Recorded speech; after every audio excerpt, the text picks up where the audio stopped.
નમસ્કાર, સ્પેશિયલ રિપોર્ટમાં આપનું સ્વાગત છે। હું છું આપની સાથે ઝરણા। એક તરફ અફઘાનિસ્તાનમાંથી અમેરિકાની સેનાની વાપસી થઈ રહી છે, તો બીજી તરફ તાલિબાની આતંકીઓ પગપેસારો કરી રહ્યા છે। ચીન ઉપરાંત પાકિસ્તાન દ્વારા મદદ મળતા તાલિબાની આતંકીઓ અફઘાનિસ્તાનના મોટા વિસ્તારો પર કબજો જમાવી રહ્યા છે, જેથી તાલિબાનનું નેટવર્ક દિવસે ને દિવસે વધુ મજબૂત થઈ રહ્યું છે। ત્યારે જો ફરી અફઘાનિસ્તાનમાં તાલિબાન રાજ આવ્યું તો માત્ર અફઘાનિસ્તાન માટે જ નહીં પરંતુ દુનિયા માટે મોટો ખતરો ઊભો થશે। ત્યારે આ જ મુદ્દે જોઈએ સ્પેશિયલ રિપોર્ટ તાલિબાની આતંક।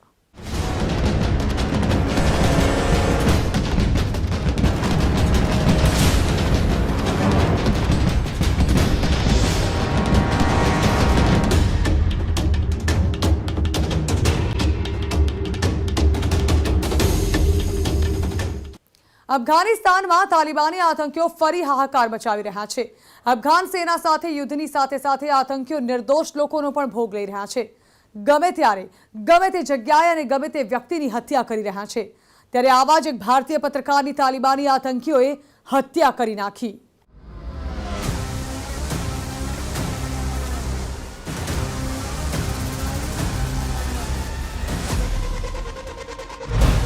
અફઘાનિસ્તાનમાં તાલિબાનનો હાહાકાર।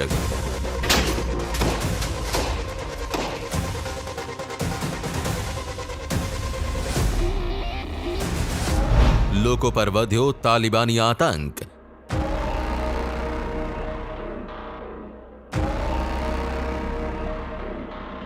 ભારતીય પત્રકાર દાનિશની હત્યા।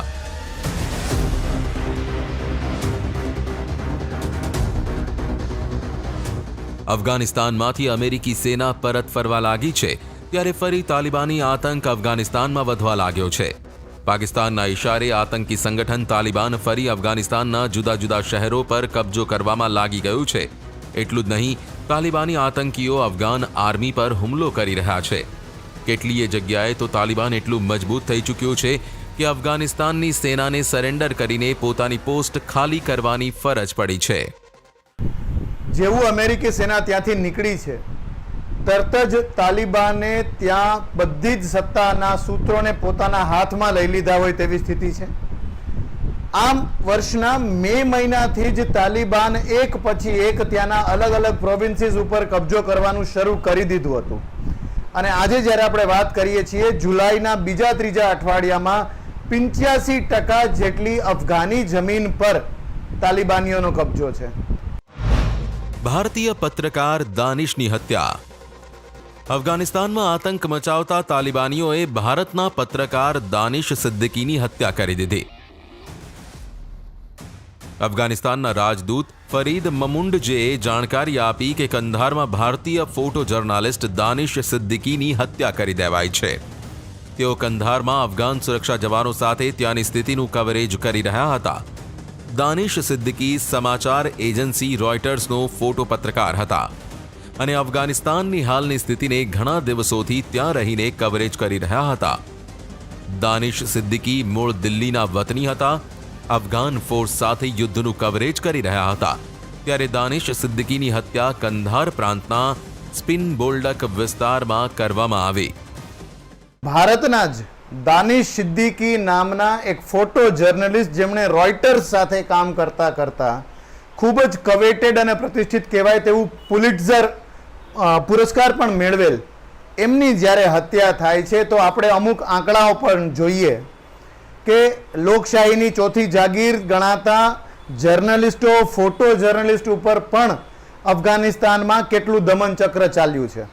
વર્ષ 2006 થી 2020 સુધીના આંકડાઓ કહે છે કે 72 જેટલા પ્રેસ કર્મીઓની ત્યાં હત્યા કરવામાં આવી છે તાલિબાન અથવા આ યુદ્ધના કારણે। તાલિબાની આતંકનો પગ પેસારો। અમેરિકી સેનાએ વર્ષ 2001માં તાલિબાનને હરાવીને આખા વિસ્તારને પોતાના કબજામાં લીધો હતો, પરંતુ ચાલુ વર્ષે એપ્રિલ મહિનામાં અમેરિકાએ યુદ્ધ સમાપ્તિની જાહેરાત કરી અને અમેરિકી સેના ત્યાંથી ધીમે ધીમે પરત ફરવા લાગી। જેમ ધીમે ધીમે અમેરિકી સેના અફઘાનિસ્તાનમાંથી પાછી જઈ રહી છે, તેમ ધીમે ધીમે ફરી તાલિબાની આતંકીઓ અફઘાનિસ્તાનમાં પગ પેસારો કરી રહ્યા છે।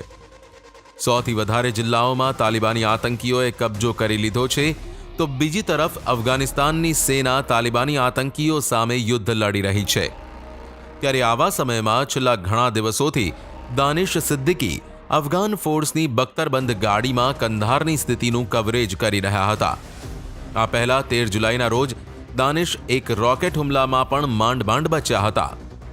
આ નાનકડો વિડિયો તે જ સમયનો છે.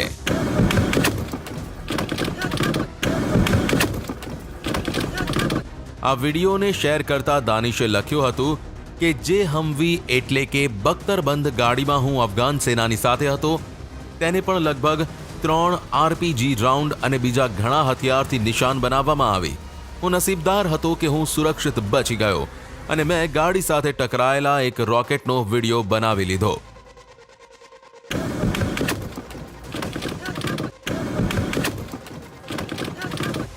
દાનિશ સિદ્દીકીને પત્રકારિતા માટે પુલિત્ઝર પુરસ્કાર મળ્યો છે.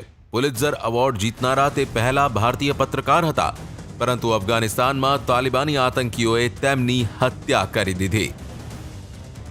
અફઘાનિસ્તાનમાં કંધારની સ્થિતિ હવે બગડી રહી છે અને તે જંગનો અખાડો બની ગઈ છે.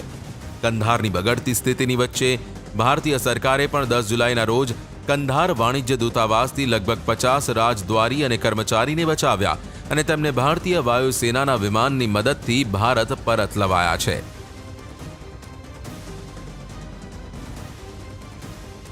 ભારત અને અફઘાનિસ્તાન મિત્ર દેશ છે, ત્યારે તાલિબાની આતંકીઓએ અફઘાનિસ્તાનમાં અફઘાન ભારતના મિત્રતાના પ્રતીક સમા સલમા ડેમ પર મોર્ટાર છોડ્યા હતા. પ્રધાનમંત્રી નરેન્દ્ર મોદીએ જૂન 2016ના રોજ પશ્ચિમી અફઘાનિસ્તાનના હેરાત પ્રાંતના ચિશ્તે શરીફમાં અફઘાનિસ્તાનના રાષ્ટ્રપતિ અશરફ ગનીની સાથે સંયુક્ત રૂપથી અફઘાનિસ્તાન ભારત મૈત્રી બંધનું ઉદ્ઘાટન કર્યું હતું.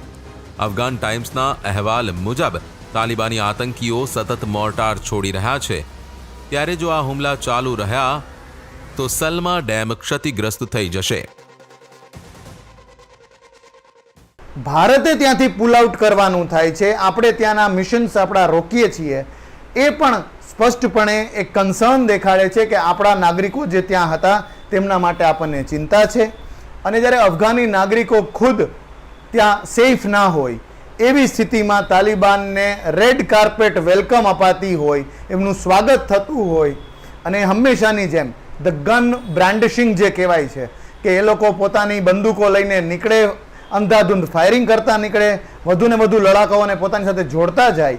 આવું 2-2.5 દશકા પહેલાં જે તાલિબાની શાસન હતું તે ફરી પાછું સ્થપાઈ રહ્યું હોય અને એશિયા રિજિયનની અને કદાચ વિશ્વના એક બહુ મોટા ભાગની શાંતિ જોખમાય તેવી સ્થિતિનું નિર્માણ થયું છે. અફઘાનિસ્તાનમાં તાલિબાની આતંકીઓ કોહરામ મચાવી રહ્યા છે. જ્યારથી અમેરિકી સેના પરત ફરવા લાગી છે ત્યારથી જ અફઘાનિસ્તાનમાંથી તાલિબાની સેનાએ પોતાનો આતંક વધારી દીધો છે. ત્યારે તાલિબાન દાવો કરી રહ્યું છે કે તેણે અફઘાનિસ્તાનના 85% હિસ્સામાં કબજો કરી લીધો છે અને પોતાના દાવાને સાબિત કરવા માટે એક વિડીયો પણ જાહેર કર્યો છે. આ વિડીયોમાં જોઈ શકાય છે કે તાલિબાની આતંકીઓ હથિયારો સાથે હેરાત પ્રાંતના એક શહેરની અંદર પ્રવેશી રહ્યા છે. એટલું જ નહીં, આતંકીઓ પોતાના જીતના જશ્નમાં હવામાં ફાયરિંગ કરી રહ્યા છે. તો અફઘાન સરકારે તાલિબાનના આ દાવાનું ખંડન કર્યું છે. ભારતમાં રહેલા અફઘાનિસ્તાનના રાજદૂત ફરીદ મામુંદઝઈએ આરોપ લગાવ્યો છે કે પાકિસ્તાન તાલિબાનને અફઘાન સરકાર વિરુદ્ધ ભડકાવી રહ્યું છે. એટલું જ નહીં, તાલિબાનીઓને યુદ્ધ લડવા માટે હથિયાર અને પૈસા તથા ટ્રેનિંગ પણ આપી રહ્યું છે. We have time and time said this, that the presence of Shoras in Quetta and Peshawar and elsewhere in Pakistan have been something of great concern to us. Their families still live there. You may remember that the Taliban delegation visiting for consultation to Pakistan. So yes, they have the support infrastructure currently present in Pakistan, and we would want to see that changed. અફઘાનિસ્તાનના રાજદૂતનો એ પણ આરોપ છે કે તાલિબાને કારણ વગર જે યુદ્ધ ચાલુ કર્યું છે તેમાં એપ્રિલ 2021થી લઈ અત્યાર સુધીમાં અંદાજે 3,500 અફઘાન નાગરિકોના મોત નિપજ્યા છે, તો સાથે જ સેનાના 1,000 જેટલા સૈનિકો શહીદ થયા છે.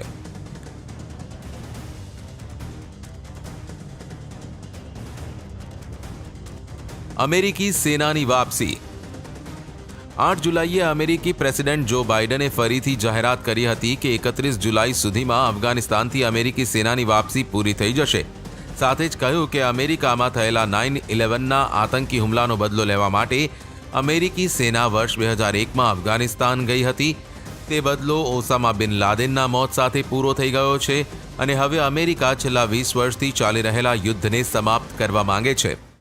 શરમજનક રીતે અફઘાનિસ્તાનને તાલિબાનને હવાલે કરીને, આતંકીઓને હવાલે કરીને અમેરિકા નીકળે છે, ત્યારે જે સુફિયાણી વાતો અમેરિકા કરતું કે વિશ્વ શાંતિ માટે અને યુનાઇટેડ નેશન્સને ભરોસામાં લઈને અમે ગયા છીએ, એ સુફિયાણી વાતો ખોખલી હતી એ સાબિત થયું. અને માત્ર ને માત્ર અમેરિકા ઉપર થયેલ ત્રાસવાદી હુમલાનો બદલો લેવા ત્યાં અમેરિકા ગયું હતું. જેવું જોયું કે આ તાલિબાનને, આ અફઘાનિસ્તાનને કાબુ કરી શકાય તેમ નથી, નવી સત્તા આવી અને એમણે ત્યાંથી પીછેહટ કરી. છેલ્લા 20 વર્ષમાં અમેરિકા અને નાટો સેનાએ અફઘાનિસ્તાનના 3 લાખથી વધારે સૈનિકોને ખાસ ટ્રેનિંગ આપી છે, જેથી હવે અફઘાન સેના તાલિબાન સામે પોતાની રક્ષા કરવા માટે સક્ષમ છે. અમેરિકી સરકાર પહેલા જ સ્પષ્ટ કરી ચૂકી છે કે અફઘાનિસ્તાનના કબજાને લઈ તાલિબાન અને અફઘાન સરકાર વચ્ચે ચાલી રહેલા યુદ્ધમાં હવે અમેરિકા હસ્તક્ષેપ નહીં કરે. ત્યારે હવે 20 વર્ષ પછી અફઘાનિસ્તાનમાંથી અમેરિકાની વાપસી થતાં તાલિબાને ફરી પોતાની આતંકી પ્રવૃત્તિઓ શરૂ કરી દીધી છે. જેવી રીતે અફઘાનિસ્તાન પર ફરી તાલિબાન પોતાનો કબજો જમાવી રહ્યું છે, તેને જોઈને હવે દુનિયાભરના દેશોની ચિંતા વધી રહી છે. કારણ કે લોકોનું માનવું છે કે જો તાલિબાન અફઘાનિસ્તાન પર કબજો કરી લેશે તો અફઘાનિસ્તાનની પ્રજાની સાથે સાથે પાડોશી દેશો માટે પણ તાલિબાન મુશ્કેલી ઊભી કરશે. તો સ્પેશિયલ રિપોર્ટમાં હાલ રોકાઈશું એક બ્રેક માટે.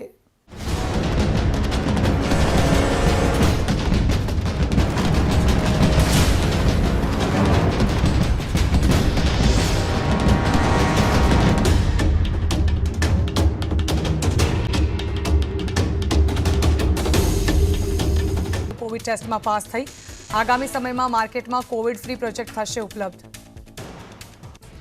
ભાજપ પ્રદેશ અધ્યક્ષ CR પાટીલ નવસારીમાં 300થી વધુ ગામના સરપંચો સાથે કરશે સીધો સંવાદ. 120થી વધુ સરકારી યોજનાઓ લોકો સુધી પહોંચાડવાનું કરશે આયોજન. ગુજરાત પ્રદેશ ભાજપ અધ્યક્ષ પહોંચ્યા નવસારી. CR પાટીલ 2022ની ચૂંટણીલક્ષી રણનીતિને આપશે અંજામ. સરપંચો સાથે પણ કરશે સંવાદ. ખેરાલુ ખાતે નાયબ મુખ્યમંત્રીએ પાવડર નિકાસમાં સબસિડીની જાહેરાત કરી. રાજ્ય સરકારે પાવડર ઉપર ₹50 સબસિડીની જાહેરાત કરી. હાલ તમામ ડેરીઓ પાસે પાવડરનો ખૂબ મોટો ભરાવો. પશુપાલકોને કિલોએ ₹50 સબસિડી ચૂકવાશે. પશુપાલકો અને સુમૂલ ડિરેક્ટરે સરકારના પગલાંને આવકાર્યો. ગુજરાતના પશુપાલકોને 1000 કરોડનો ફાયદો પણ થશે. ગુજરાતના પશુપાલકો માટે સરકારનો આ સદભાવના નિર્ણય ગણવામાં આવ્યો. ગુજરાત મિલ્ક માર્કેટિંગ ફેડરેશન સાથે સંકળાયેલી ડેરીઓ પાસે 1.50 લાખ મેટ્રિક ટન દૂધ પાવડરનો સ્ટોક. દૂધ પાવડર પરની નિકાસ પર રાજ્ય સરકારે 150 કરોડની સબસિડી આપી. સરકારના આ નિર્ણય પર બનાસ ડેરીના ચેરમેને શંકર ચૌધરીએ રાજ્ય સરકારનો આભાર માન્યો. ખેરાલુ ખાતે નાયબ મુખ્યમંત્રી નીતિનભાઈ પટેલનું નિવેદન. મહેસાણામાં કિસાન સંઘ આંદોલનમાં ખેડૂતો પર લાઠીચાર્જ કોંગ્રેસે કરાવ્યો હતો. ભાજપના શાસનમાં ખેડૂત ઉપર અત્યાચાર નથી થયો. ગૃહમંત્રી પ્રદીપસિંહ જાડેજાએ વલસાડમાં પોલીસના ઉચ્ચ અધિકારીઓ અને ધારાસભ્યો સાથે બેઠક કરી. જિલ્લાના વલસાડ રૂરલ, ડુંગરા અને પાડી પોલીસ સ્ટેશન PI કક્ષાના પોલીસ સ્ટેશન તરીકે અપગ્રેડ કરવાની જાહેરાત. સોમનાથ મંદિરે દર્શનાર્થે આવતા ભાવિકો માટે સારા સમાચાર. સોમનાથ મંદિર સવારે 6 થી રાત્રે 10 વાગ્યા સુધી ખુલ્લું રહેશે. ભક્તોએ કરવું પડશે કોવિડ ગાઈડલાઈનનું પાલન. સોમનાથ મંદિરમાં ભક્તોને સવારે, બપોરે, સાંજની આરતીમાં પ્રવેશ અપાશે. આરતી સમયે ભક્તોને એક જગ્યાએ ઊભા રહેવા માટે મંજૂરી નહીં. ભક્તોએ ચાલતા ચાલતા દર્શન કરવાના રહેશે. રાજકોટમાં વરસાદી પાણીની સાથે દૂષિત પાણી છોડવામાં આવ્યું. નવાગઢ ચોકડી પાસેના વોકડામાં કલર કેમિકલ યુક્ત છોડાયું પાણી. વોકડામાં પ્રદૂષિત પાણીથી થયા ફીણના ગોટે ગોટા. પાટણના હારીજ પાલિકાનું વીજ જોડાણ કપાયું. 3 પાણીની ટાંકી, 2 સ્ટ્રીટ લાઇટના કનેક્શન પણ કપાયા. 2.5 કરોડનું વીજ બિલ બાકી હોવાથી કાર્યવાહી. પાણી પુરવઠાને અસર. જામનગરમાં એગ્રો કંપનીમાં નકલી દવાઓ વેચાતી હોવાને લઈ દરોડા પાડવામાં આવ્યા હતા. કોરાઝન નામની ડુપ્લિકેટ દવા હોવાનો ચેકિંગ દરમિયાન આક્ષેપ કરવામાં આવ્યો. ખેડૂતોની ફરિયાદોને લઈને દરોડા પાડવામાં આવ્યા તેમજ દવાનો જથ્થો નકલી હોવાનું સામે આવ્યું. ચેકિંગ દરમિયાન કંપનીના મહિલા કર્મચારીએ અસભ્ય વર્તન કર્યાનો પણ આક્ષેપ. પોલીસ અને કલેક્ટર સમક્ષ ફરિયાદ થશે. ગીર સોમનાથમાં પેટ્રોલનો ભાવ 100 રૂપિયાને પાર. ગીર સોમનાથમાં પેટ્રોલનો ભાવ 100 રૂપિયા 45 પૈસા. વેરાવળમાં પેટ્રોલ 100 રૂપિયા 16 પૈસા. ડીઝલ 98 રૂપિયા 34 પૈસા. કેવડિયાની આસપાસના ગામોને સરકારી યોજના હેઠળના લાભ ઝડપી મળે તે માટે અપાઈ સૂચના. આદિજાતિ વિકાસ કમિશનરે કલેક્ટર અને જિલ્લા અધિકારી સાથે બેઠક કરી મહત્તમ લાભો આપી સૂચના. કેવડિયાની આસપાસના 11 જેટલા ગામોમાં શિક્ષણ, આરોગ્ય, કૃષિ, પશુપાલન, પાણી પુરવઠા, મકાન, બેંક સુવિધા વગેરેનો લાભ મળે તે માટે સૂચના. નિયત સમયવિધિમાં કાર્ય પૂર્ણ કરવા આપી સૂચના. રાજકોટમાં કોર્પોરેટર વર્ષાબેન રાણપરાનો ઓડિયો થયો વાયરલ. ભાજપના કોર્પોરેટર વર્ષાબેન રાણપરાએ સ્થાનિકો સાથે ગેરવર્તન કર્યું. કહ્યું કે જે વિસ્તારમાંથી મને મત નથી મળ્યા તે વિસ્તારના લોકોએ ફોન કરવો જ નહીં. સાબરકાંઠાના ગ્રામ્ય વિસ્તારોમાં ચુડવેલ નામની જીવાતથી લોકો ત્રાહિમામ. લોકોના ઘર સહિત દિવાલો પર ચુડવેલના થર મળે છે જોવા. તબેલામાં રહેતા પશુઓને પણ આ જીવાતથી પડી રહી છે અગવડતા. સાબરકાંઠા જિલ્લામાં ચુડવેલ નામની જીવાતથી લોકોને જીવન જીવવામાં મુશ્કેલી. ઘરમાંથી જીવાત કાઢવા એક વ્યક્તિને હાજર રહેવું પડે છે. લોકોનું કહેવું છે કે આ જીવાત 20 થી 25 દિવસ રહે છે જીવિત. અમદાવાદમાં વડાપ્રધાન દ્વારા સાયન્સ સિટીના એક્વાટિક ગેલેરીનું લોકાર્પણ થતાં લોકો મોટી સંખ્યામાં સાયન્સ સિટી પહોંચ્યા. જુદા જુદા આકર્ષણો જોઈને બાળકો થયા અચંબિત. રોબોટિક ગેલેરીમાં 79 પ્રકારના 200થી વધુ રોબોટ જોવા મળશે. કોરોનાનું સંક્રમણ ઓછું થતાં સહેલાણીઓ ફરવા નીકળ્યા. ડાંગ જિલ્લામાં આવેલું સાપુતારા, ગીરાધોધ અને બોટનિકલ ગાર્ડન પ્રવાસીઓ માટે આકર્ષણનું કેન્દ્ર બન્યું. સ્ટેચ્યુ ઓફ યુનિટી ખાતે પ્રવાસીઓનો ધસારો. કાળા બજારીઓએ ભીડને જોઈ ડુપ્લિકેટ ટિકિટનું કર્યું વેચાણ. 25 ટિકિટમાં છેડછાડ. સ્ટેચ્યુ ઓફ યુનિટી ઓથોરિટી અને પ્રવાસીઓએ નોંધાવી ફરિયાદ.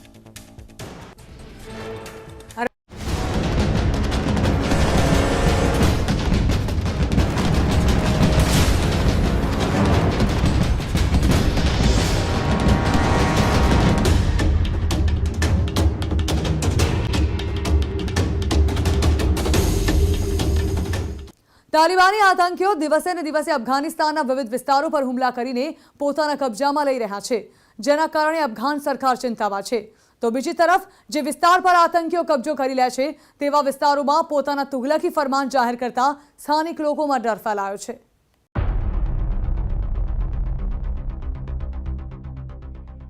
તાલિબાન આતંકનું ફરમાન. આતંકી સાથે લગ્ન કરવા આદેશ.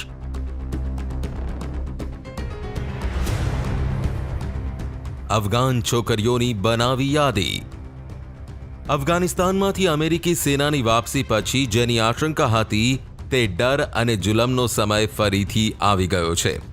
તાલિબાની આતંકીઓએ પોતાના નાપાક ઇરાદાઓનું એક ફરમાન તૈયાર કર્યું છે અને તે ફરમાન ઇમામોની મદદથી એવા વિસ્તારોમાં પહોંચાડવામાં આવી રહ્યું છે જ્યાં તાલિબાનનો કબજો છે. આતંકીઓ ફરમાનના લિસ્ટમાં જે વાત છે તેને જાણીને દુનિયાભરના લોકો હેરાન થઈ ગયા છે. તાલિબાની આતંકીઓએ પોતાનું ફરમાન જાહેર કરતા કહ્યું છે કે તેમના કબજાના વિસ્તારમાં રહેતી 15 વર્ષ અને તેનાથી વધુ ઉંમરની છોકરીઓ અને 45 વર્ષથી ઓછી વરસની વિધવાઓનું લિસ્ટ તૈયાર કરીને તેમને સોંપવામાં આવે. દેશની ઘણી વેબસાઇટ અને ન્યૂઝ પ્લેટફોર્મ પર તાલિબાનના તુગલકી આદેશના સમાચાર વાયરલ થઈ રહ્યા છે. તેમાં સૌથી વધારે હેરાન કરતી અને ટીકા કરતી એ વાત છે કે તાલિબાન આતંકીઓએ છોકરીઓ અને મહિલાઓનું લિસ્ટ માંગ્યું છે. તાલિબાન કલ્ચર કમિશન તરફથી જાહેર કરવામાં આવેલા ફરમાનમાં આદેશ કરાયો છે કે તાલિબાનના કબજાવાળા વિસ્તારમાં રહેતા લોકો પોતાની છોકરીઓ અને વિધવા મહિલાના લગ્ન તાલિબાની આતંકીઓ સાથે કરે. હવે તાલિબાન ડાયરેક્ટલી મેસેજ પાસ કરે છે ત્યાંના ધર્મગુરુઓને. એક મેસેજ તો તાલિબાને જે ત્યાંના ધર્મગુરુઓને આપ્યો છે એવો પણ છે કે 15 વર્ષથી મોટી ઉંમરની દીકરીઓ અને 45 વર્ષથી નાના એવા કોઈ વિધવા બહેનો એની યાદી ત્યાંના ધર્મગુરુઓએ તૈયાર કરીને આપવાની છે તાલિબાનની, જેથી તાલિબાન પોતાના લડાકુઓ સાથે આમના લગ્ન કરાવી શકે અને પાકિસ્તાનના પ્રોવિન્સ એક વઝીરિસ્તાન એ વિસ્તારમાં તેમને સ્થાયી કરી શકે. તો આ વાત એ સ્પષ્ટ અંદાજો આપણને આપે છે કે તાલિબાને પોતાનો સકંજો અફઘાનિસ્તાન, ત્યાંના લોકો, ત્યાંની સંસ્કૃતિ અને તેની શાંતિ પર કેવો મજબૂતીથી જમાવી દીધો છે.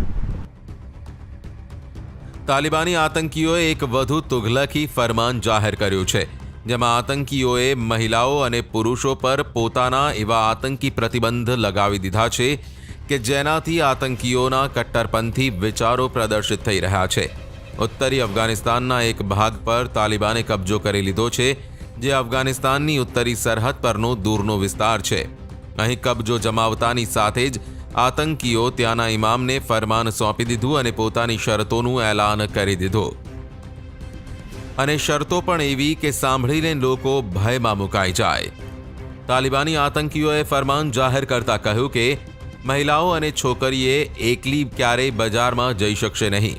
કોઈ પુરુષ સાથે હોય તો જ ઘરમાંથી બહાર નીકળી શકશે. તો તાલિબાની આતંકીઓએ પુરુષોને દાઢી કરવા ઉપર પણ રોક લગાવી દીધી છે. સાથે જ લોકોને સ્મોકિંગ એટલે કે ધૂમ્રપાન કરવા પર પણ પ્રતિબંધ મૂકી દીધો છે. પોતાનું ફરમાન જાહેર કરતા આતંકીઓએ કહ્યું કે જો તેમના આદેશોનું પાલન નહીં થાય તો તેમની સામે કડક કાર્યવાહી કરાશે. ત્યારે આતંકીઓના આ તુગલકી આદેશથી ડરીને ઘણા બધા લોકો પોતાની પત્ની અને બાળકોને લઈને સુરક્ષિત જગ્યાઓ પર નીકળી ગયા છે. જો કે તાલિબાનના આ ફરમાનની દુનિયાભરમાં ટીકાઓ થતાં તાલિબાને પોતાના નિવેદનથી ફેરવી તોડ્યું છે. તાલિબાનના પ્રવક્તા જબીહુલ્લા મુજાહિદે કહ્યું કે આવા પ્રકારનો કોઈ આદેશ જાહેર નથી કરાયો. આ ફક્ત અફવા છે. તાલિબાનના જુલમ અને આતંકનો સૌથી મોટો પુરાવો એ છે કે તાલિબાન પોતાના કટ્ટર વિચાર અને દમનકારી પ્રવૃત્તિઓને લઈને દુનિયાભરમાં બદનામ છે. મીડિયા રિપોર્ટ પ્રમાણે છેલ્લા 4 મહિનામાં 1100થી વધુ અફઘાન સૈનિક અને અંદાજે 4000થી વધારે સ્થાનિક લોકોનો તાલિબાને ભોગ લીધો છે. એટલું જ નહીં, દાવો તો એ પણ છે કે તાલિબાને પોતાની આતંકી પ્રવૃત્તિ અત્યાર સુધીમાં અફઘાનિસ્તાનના મોટા ભાગના વિસ્તાર પર કબજો કરીને શરિયા કાયદો લાગુ કરી દીધો છે. આવી સ્થિતિમાં ત્યાં રહેતા લોકોનું જીવવાનું હરામ થઈ ગયું છે, જેના કારણે જ હવે લોકો તેવા વિસ્તારને છોડી બીજી જગ્યાએ સ્થાયી થવા માટે સ્થળાંતર કરવા લાગ્યા છે. તાલિબાનના આતંકી ફરમાનના કારણે ત્યાંના લોકોમાં ડરનો માહોલ ઊભો થયો છે. તાલિબાનના કબજાવાળા વિસ્તારમાં રહેતા લોકોએ દાવો કર્યો છે કે તજાકિસ્તાનની સરહદ પાસે લોકોને મસ્જિદમાં ભેગા કર્યા હતા, જ્યાં તાલિબાનીઓએ એલાન કર્યું કે તેમના કબજાવાળી જગ્યામાં રહેતા કોઈપણ લોકોને રાતના સમયે ઘરની બહાર નીકળવા પર રોક લગાવી દીધો. એટલું જ નહીં, લીલા અને લાલ કપડાં પહેરવા ઉપર પણ પ્રતિબંધ લગાવી દીધો, કારણ કે આ રંગ અફઘાનિસ્તાનના ઝંડાનો રંગ છે. આ ઉપરાંત પુરુષોને પાઘડી પહેરવી ફરજિયાત કરી દીધી છે, જ્યારે છોકરીઓને 6 ધોરણ સુધી ભણ્યા બાદ સ્કૂલે ન મોકલવાનો નિયમ બનાવી દીધો છે. જો કે આ પહેલીવાર નથી જ્યારે અફઘાનિસ્તાનના લોકો પર તાલિબાનીઓએ જુલમ કર્યો હોય. આ પહેલા તાલિબાને અફઘાનિસ્તાન પર 1996થી 2001 સુધી શાસન કર્યું હતું. તે સમયે પણ મહિલાઓને ઘરની અંદર જ રહેવા આદેશ કરાયો હતો. જ્યાં સુધી કોઈ પુરુષ સાથે ન હોય ત્યાં સુધી બહાર ન નીકળવું. તો છોકરીઓને સ્કૂલ જવા પરવાનગી ન હતી. નમાઝ ન કરનારા લોકોને જાહેરમાં માર મરાતો હતો. ઉપરાંત પારંપરિક કપડાં પહેરવા ફરજિયાત કરાયા હતા. એટલું જ નહીં, જાતીય અપરાધોના ગુનામાં પથ્થરો મારીને મોતને ઘાટ ઉતારી દેવાય છે. અફઘાનિસ્તાનથી અમેરિકી સેનાની વાપસી પછીથી તાલિબાનના હુમલાઓ સતત વધી ગયા છે, જેના કારણે અફઘાનિસ્તાનના સૈનિકોને પણ ઘણા મોરચે પીછેહટ કરવાની ફરજ પડી છે. અને એટલે જ અફઘાનિસ્તાનમાં તાલિબાનનો કબજો વધતો જઈ રહ્યો છે. માનવામાં આવી રહ્યું છે કે તાલિબાન એકવાર ફરીથી અફઘાનિસ્તાન પર શાસન કરવાના પ્રયત્નો કરી રહ્યું છે. ત્યારે જો તાલિબાન આતંકીઓ અફઘાનિસ્તાન પર કબજો કરવામાં સફળ થાય તો તાલિબાન સરકારની સાથે સાથે તેની અસર ભારત ઉપર પણ પડશે.